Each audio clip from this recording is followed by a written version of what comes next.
What up, everyone? Thanks for stopping by again. For those who tuned in for the last video, didn't quite make it to the Cars and Coffee, decided to sleep in, but as I mentioned, we have a track day coming up on the 14th and 15th. Still trying to decide what I'm going to go to, HOD event. Today, I'm going to be knocking out the Diff Flush. I think it's like every 3 or 4 track events. I can post the interval that I saw on one of the forums here in a second. Check your screen. But yeah, I'll show you. It's really easy. It shouldn't take too long to do. All right, obviously you guys want to get the car jacked up. I highly recommend having those ZL1 lift pads installed. Those are awesome, make things a lot easier. Stay on the car for quick track day. Make sure you have everything in a good spot that's secure and safe. As you can see, I got a rock in front of the front tire there, and then just got that for extra security. You're gonna go ahead and it's gonna be a 3/8. You're gonna go ahead and drain, break that loose, and it's gonna come out and drain, and then I'll show you the next step. I was using an impact, good old Milwaukee with an extension, and broke that loose. I'm just gonna finish getting that taken off here. All right, as you can see, once I get that broken loose, it's gonna drain. I'm sure you guys love the smell of this, but let this drain out, and then on the side, you will fill it up until it starts, just slowly leaking back out. I'll show you in a second here.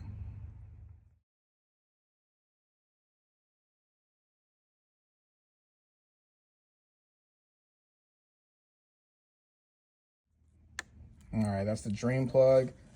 Definitely has some residue on it. You want to make sure you clean that off, some of the sludge. I'm still letting it drain. I'm probably going to lower it a little bit just to make sure I get everything out. The last flush was probably maybe only like 2,000 miles ago, but it's seen quite a few track days since the last one, autocross sessions, and just want to have everything new for the season.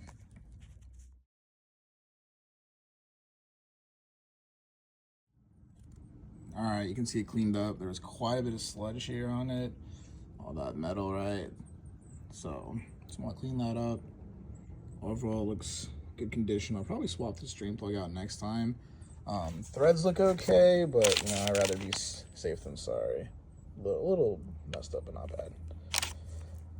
Cool. I'm gonna make sure it's drained and start filling it up.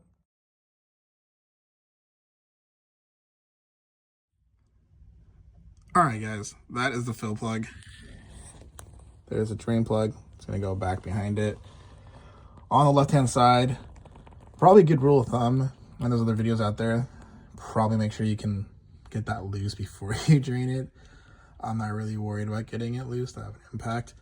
But if you don't, or if it's stripped, hopefully it's not, then that'd be bad. So just make sure you do that. Loosen that up, and then there's a pump tool I'll show you in a second that you fill up. I'll get the exact amounts here in a second. And you want to fill it up just until it starts slowly dripping out, and you cap it off. Then you're good to go.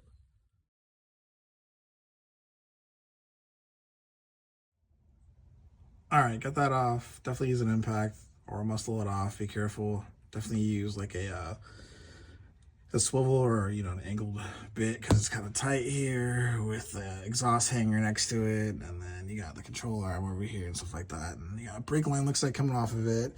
So definitely make sure you have some sort of tool to make it easier for you. It's a 3/8, just like the actual drain plug.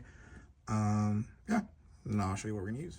All right, so you're gonna use this to fill it. You're gonna pump it, and then I'm just using the OEM GM stuff. I had a little bit left over from last time. Should still be good. Looks to be, like 12 ounces maybe left over. So start filling this up and go from there. So we're gonna pump away. A little jerry rig, but that's the tool you want to do. Pump it away and start dripping out slowly. I still have some more way to go because I definitely was moving around trying to get you guys a video angle of it, but super easy to pump. There you have it. Everything gets installed in the reverse order. Make sure you torque it down. Make sure it's not leaking, clean it up. As you can see, it's all clean. Clean up on the exhaust, so it's gonna burn off a little bit, not the end of the world, but we're all set. Thanks for checking in. Next time I do the trans fluid, stay tuned for that video. Thanks, guys.